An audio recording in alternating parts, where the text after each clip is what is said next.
papers and stuff that say 7:30 for law enforcement being dispatched. That's not when the actual 911 call came into them. That's when they realized that this was serious and they needed more help, and that's when they called in other agencies to come and help for Michael. So the actual 911 call was placed at 7:10 p.m. Correct, Brandi? Correct. Okay. So Michael was seen on one of the cameras at 6:37 p.m. from one of the neighbors, right? One of the neighbors saw him at 6:37 p.m. Michael was never actually seen on any camera. It was all physical neighbors that saw him outside of her home.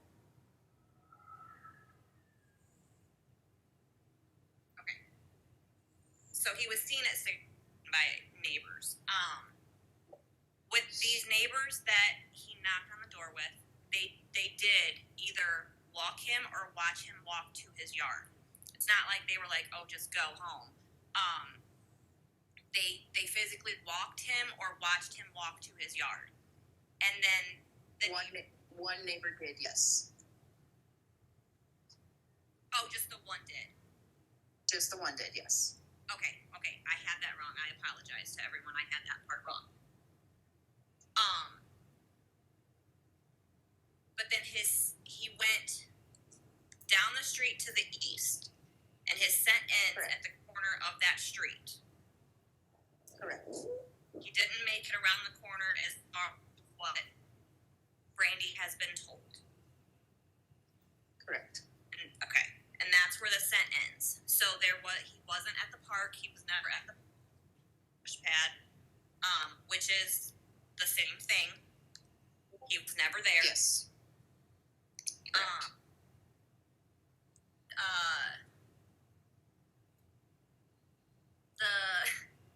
The pizza man.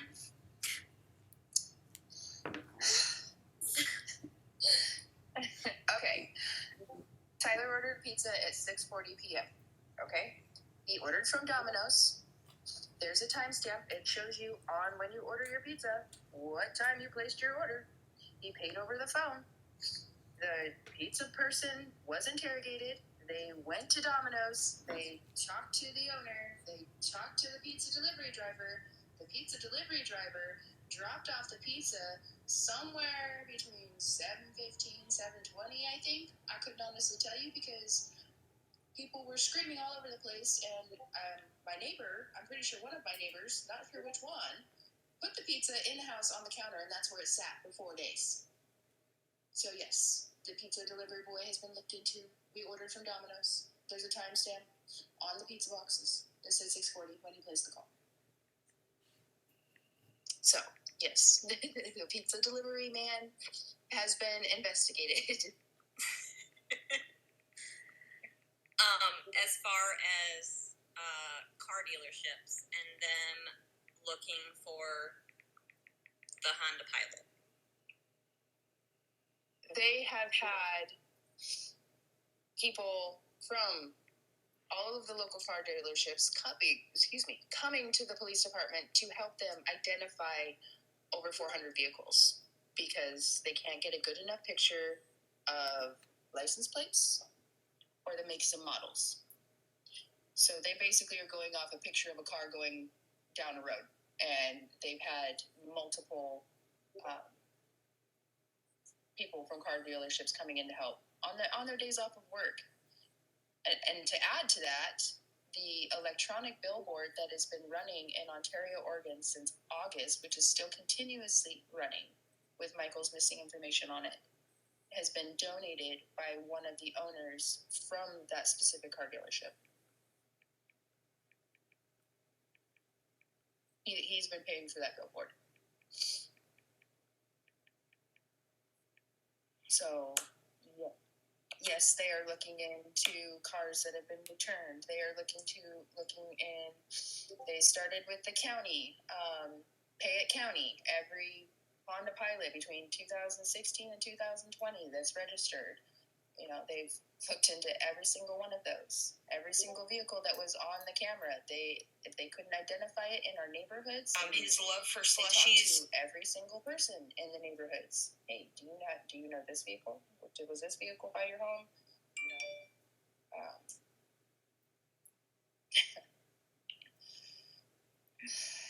yeah.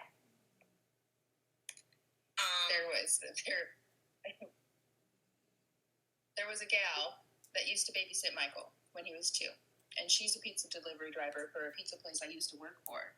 So at the time, around 8 p.m., when the search was going on for Michael, she delivered to a pizza into Cornwall Way, and they found her car. They found her. She lives in Payette. I know this young lady. I've known her for many years. They went, beat on her door, and asked to search her house. Of course, you know, she said, "Here, yeah, go right on ahead. You know, I used to babysit him, right?" But they're figuring out where every single one of those cars were and that Honda Pilot is the only one they have yet to been able to identify. Which is why I had said something to the people that had the timelines where they were asking for the Blue Avenger and then the Jogger, because they both came forward, correct? Correct. Well, funny thing about the Blue Avenger, they actually didn't come forward. Fruitland PD finally hunted them down and found out it was a teenager, and just kind of, well, I figured if you wanted to talk to me, you'd come talk to me. Like, seriously, dude? Your parents weren't like, "Hey, that's your car. Why, you know, let's go tell them, hey, yeah, that was you. You know, you turned right onto Whitley. You were going to a friend's house, or you just dropped off a friend at Hidden Meadows and we're headed home. You know, thanks, dude. They wasted all that time trying to figure out who you were when you could have just said that, yeah, that was me. You know, it's just, we went out and played basketball. They verified that, you know, their alibis, all the kids that were in that car, they verified that alibi. So... And then the jogger did come forward. Yeah, he was like, "Yeah, I was jogging that. Yeah, I remember that night. That was me." Right. But so the man that was walking. Sorry, go ahead. There's the Honda Pilot. Yeah, no, you're fine. The Honda Pilot and the man. I haven't even seen a picture of the man, so everybody keeps asking that. You know, I don't know why they're not doing that. I don't know why they haven't released a picture, but maybe because they're saying, you know, they're not suspects. I'm not sure why that all is.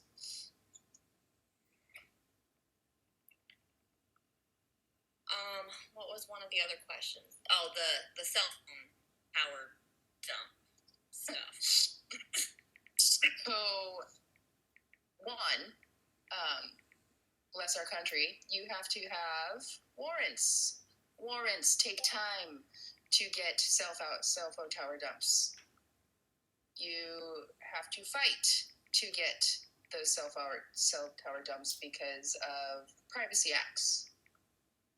Which, you know, in my opinion, my child's missing. Nobody has privacy at all. That's my opinion right now.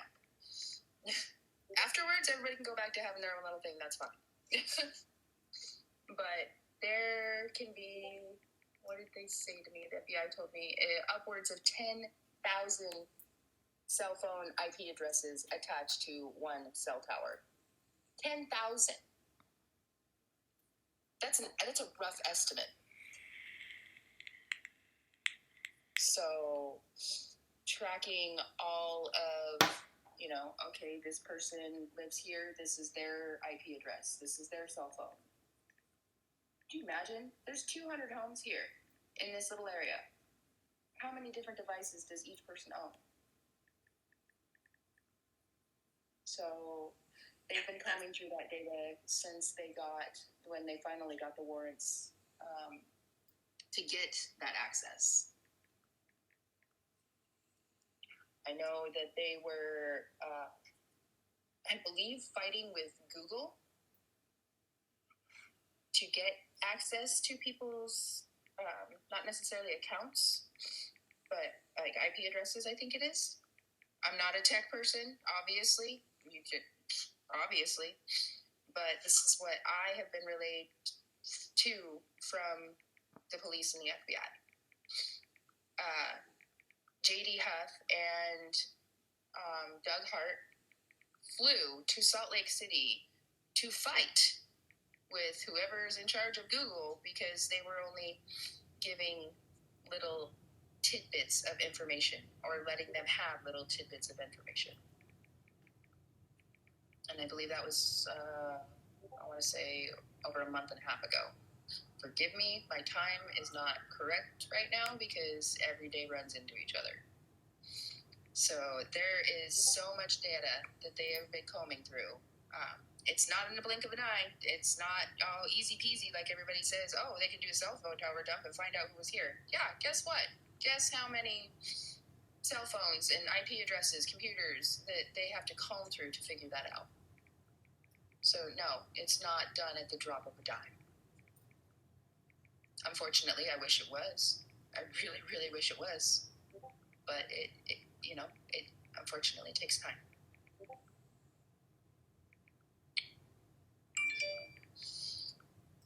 We have more questions that are floating about. I've seen quite a bit today. That was kind of interesting to me. That's what I was just going to say. Is there anything else you want to address before I open it up to people asking questions, respectfully knowing that this is an open investigation still? Right. And I will do my best to answer anybody's questions. I will do my best. And like you said, it is an ongoing investigation, and there are things that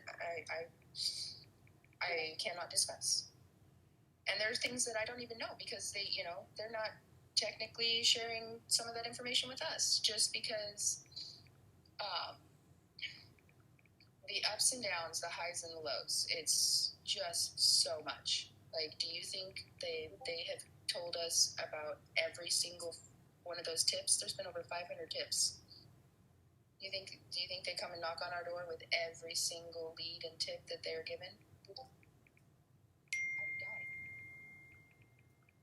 The few that they have brought to Tyler and myself that they believe to be credible. There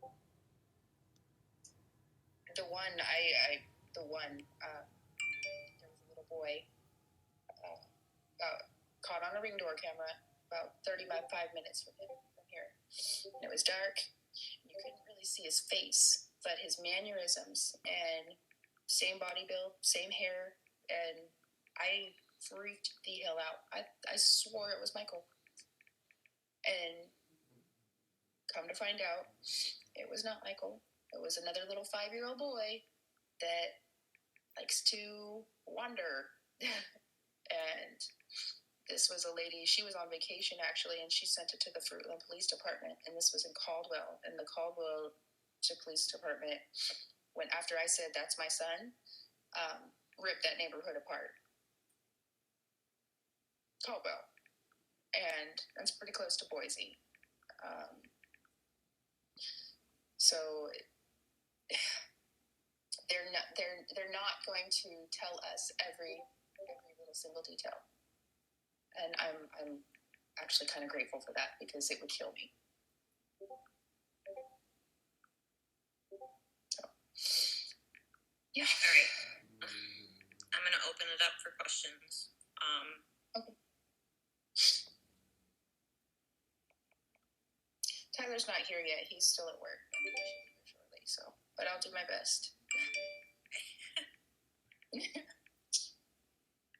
Hi, Lori. Go ahead.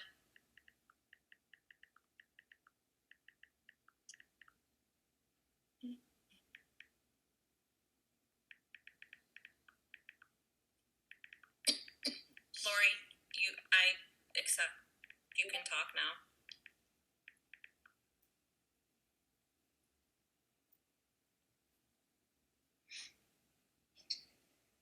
Hello? Hello? Can you hear me? Hello, can you hear me? I can hear you. Yes. Okay, sorry. Yeah. I'm having problems, I guess, with reception. I've done quite a bit of research, and I don't know. You said they've been researching all of your area and everything. So the question I'm asking is, have they researched all of your neighbors, all the people with the names tied with the sex offenders? And because I've done quite a bit of research, and I won't go into everything that I found out, but I've gone into a lot of research that ties in to two of the sex offenders that were in a very close location, and then those names, and just on and on when I've tied it in.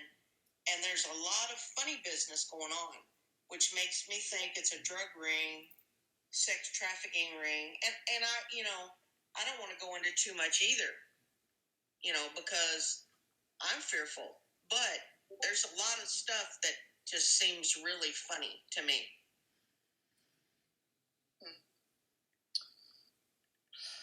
I've said this a few times.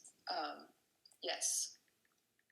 I personally didn't know about as many sex offenders that there are in our area. I'm assuming you're probably talking about the couple. I really don't know about a couple. I'm just going into the names of the people. Well, I know that every single one of them has been investigated. Law enforcement has been in their homes. Their parole officers have accounted for their whereabouts. I physically saw them when I went to the police station. Demeaning. And they were like check-in time, I guess you could say. I don't know how that all works. But I do know that, yes, they have been thoroughly investigated. Condescending.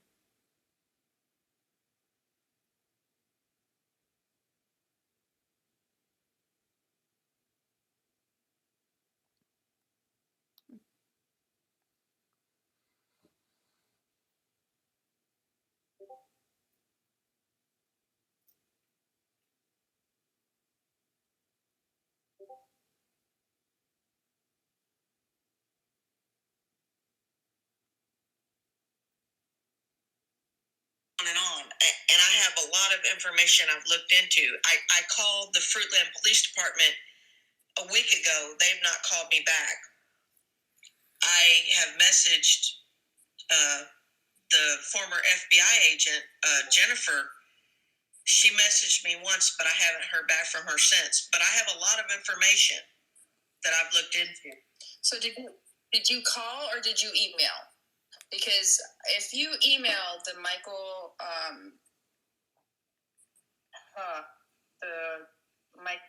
what is goddamn email? I can't think of it right now. I never say it right. I called. Okay. I do know when you send tips to the tip line at the fruitland.org, they cannot email you back from that one specifically. I did learn that the other day. Now with calls, they're working around the clock. They had, and on top of Michael missing, and that's what they're focusing on. There were 2 inmates from DOC that escaped from the onion factory. Fruitland Police Department had no idea that DOC had people working there. So can I tell you something else too? I also, in doing my research, I found out, and I don't want to go into a lot of detail about everything I found, but there was also 2 other missing kids from Idaho that one of them was located, but I tied them in with drug dealing, and I tied them in with someone that was busted for drugs, but this young man was found. But I'm not recalling any of this. Huh? I'm sorry, I'm not recalling any of this, but there's they found 47 children. Yeah, they found this young boy. I want to think he was 14 or 15. They found him, but his relatives were tied in with a name that was also tied in with these other people. So, but then there was another one that's also tied in with these people. There's a lot of research I've been doing, but they were tied in. So they were all tied together. So I just think that has to do with... I want to step in for a drug second. ring. Respectfully, Brandi has asked not to know about the tips. It's hard for her to understand, or not understand, but it's hard for her to listen to them. So when we find information like this, that's why she has asked for it to go to the tip line and not to her, because it's hard for her to listen. Yeah. Okay. Yeah. Just please, any information that you and the research. I thank you for doing that research and everything like that. Maybe there's something in there that can help. But please email it to them, and when they do think that, hey, Brandi, maybe does this stick out to you? Does this ring a bell? They'll come talk to me about it. Well, like I said, I did call the Fruitland Police Department. They have not got back with me. That was over a week ago. I messaged Jennifer. She got back with me once, and she said she wanted to know my bullet points. And I got back with her. I said, I'm not sure what bullet points are, but I said, this is what brought me to this conclusion. And then I've also talked to Crystal earlier. Okay. So that I just want to let you know I'm trying, and I'm here in Texas. Oh, I appreciate it. I appreciate it very, very much. As far as all of that goes, email it to the Fruitland Police Department. I know a lot of people are complaining, well, they haven't, gotten back to me, or they, I don't even know if they've followed up on it. They follow up on every single one. Every single one. Hi, baby. How was work? Yeah.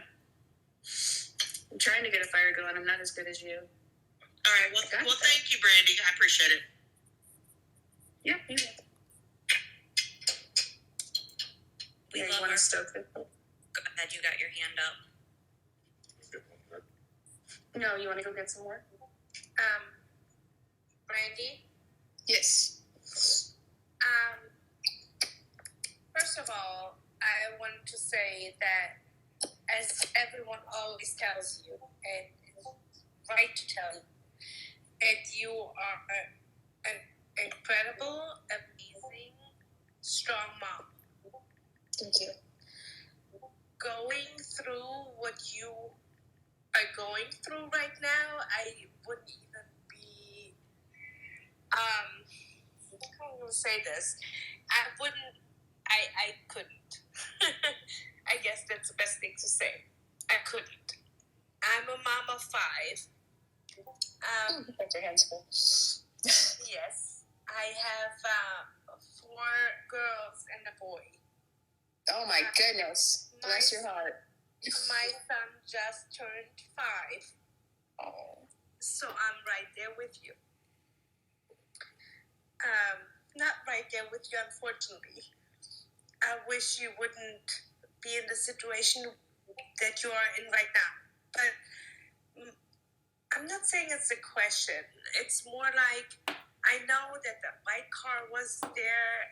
I want to say last night you said it was on 8th Street. Mm-hmm. Right? The last time you saw it, or someone saw it on camera, I want to say.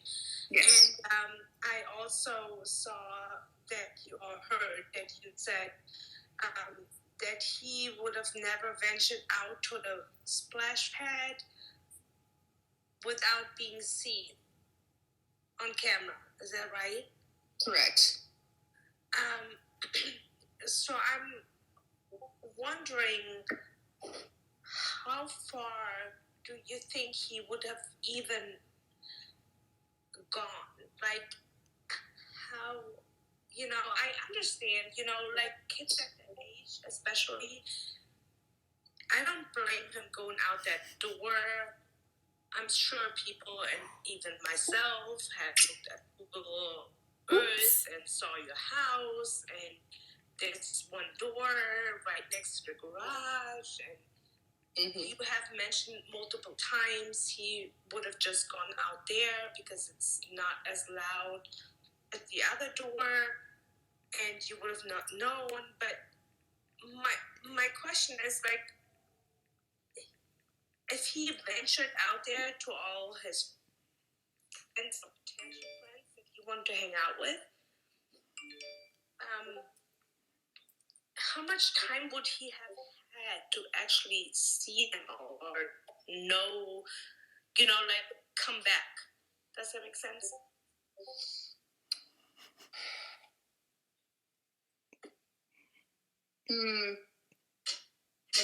Like if he goes to spend 1 and 2 and 3, like how many friends did he have that he would have actually knocked on the door at? So there's not a lot of older kids there's not a lot of little kids in our neighborhood. Right. He has played with both of our adjacent neighbors' kids, and they're all older. Some of the boys graduated high school before the summer started. But they, Michael's a fun, curious 5-year-old boy. The boys next door love, motocross bikes, and we would sit outside and we would watch the boys do jumps right there by the field off of Arizona. And sometimes the boys would let him rev the engine on the motocross bikes. And that's exciting for him, right? Yeah. Yes. I can see that. Sure. So, I mean,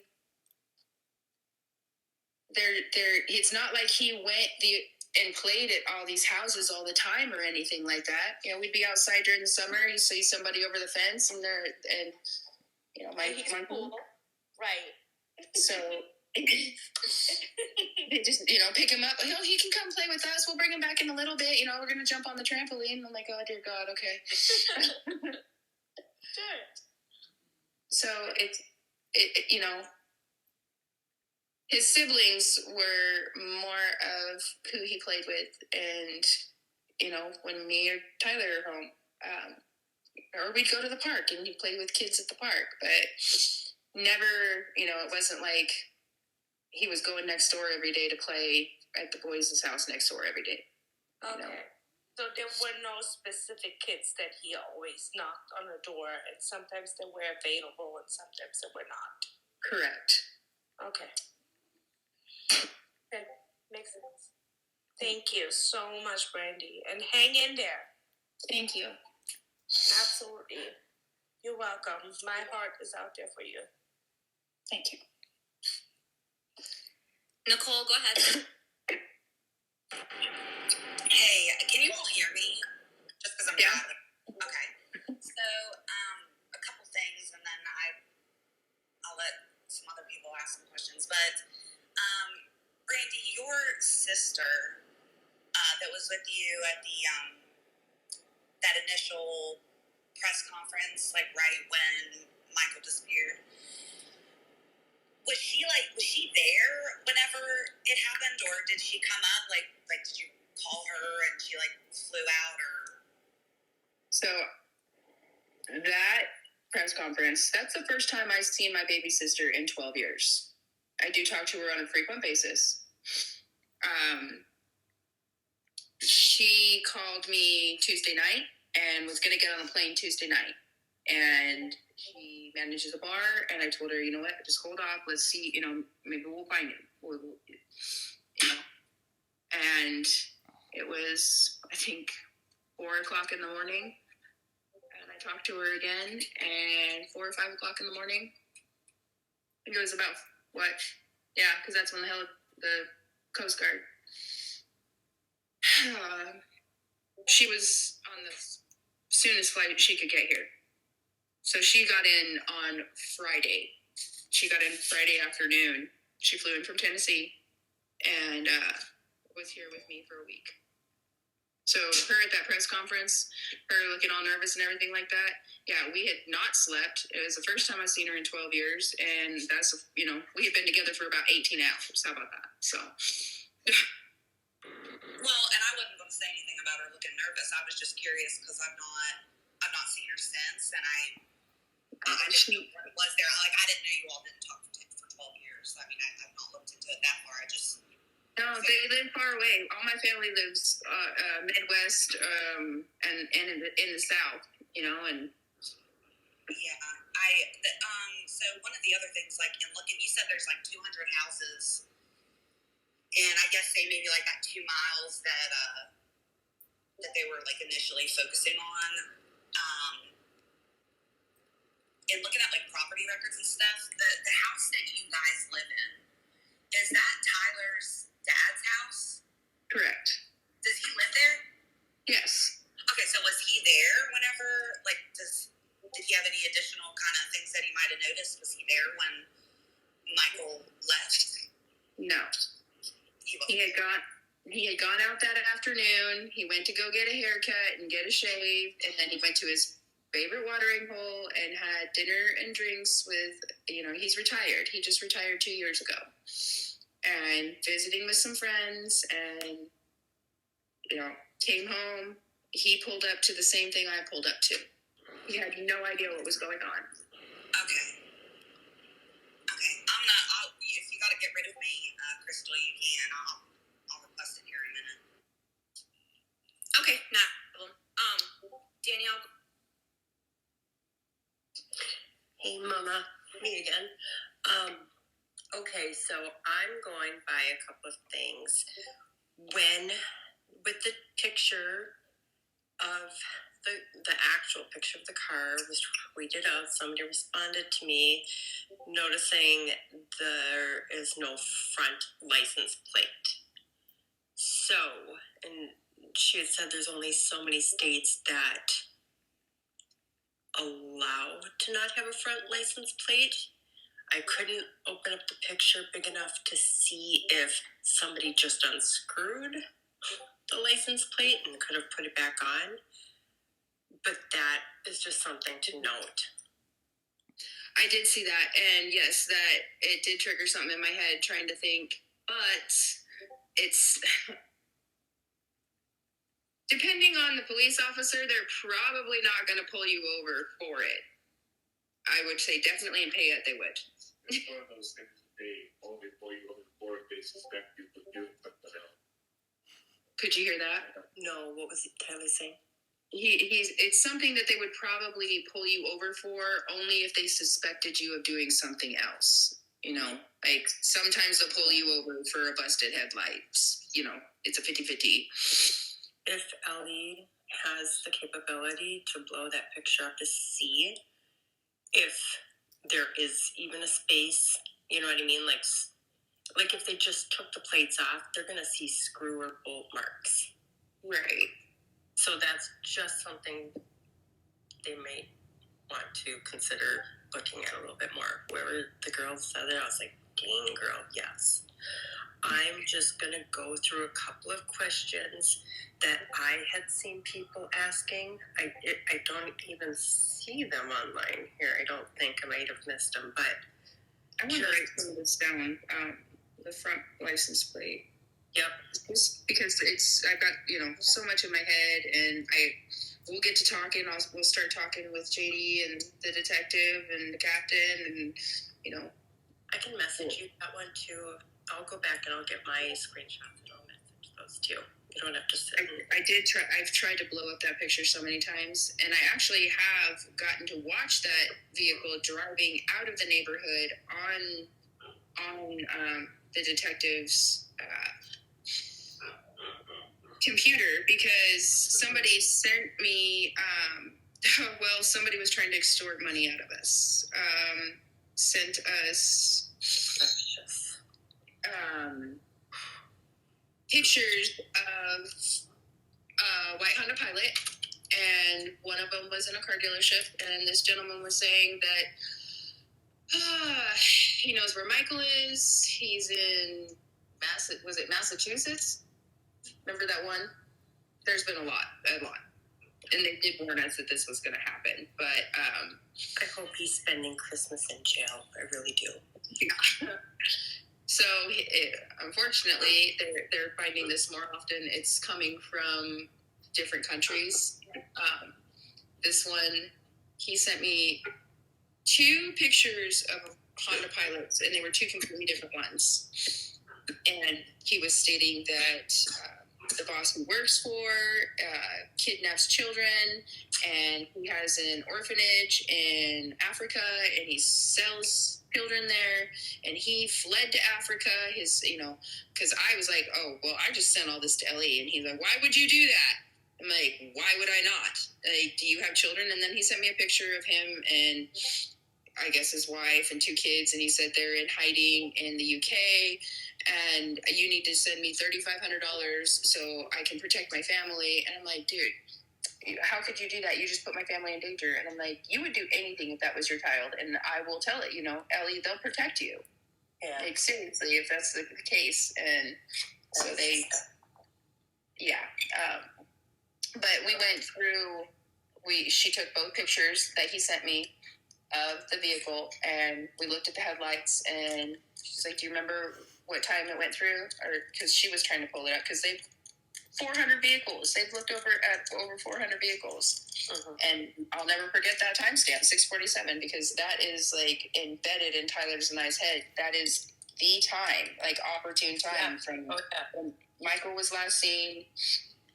That's 10 minutes. That vehicle was leaving 10 minutes after the last time Michael was seen by our house. So if LE, I know FBI is involved, somebody's got to be able to send that clip to, they've got to have something to blow that up better to see, because that could be a really good lead. Right. And I know that's what they're trying to do. They've been trying to follow that lead and, get people's help, somebody to step forward and say, hey, oh, yeah, that was my vehicle, or hey, that was my cousin's vehicle or something. But nobody in this area, has said anything. So is the video of it in Fruitland's hands or ISP or? I'm sure they all have that. Okay.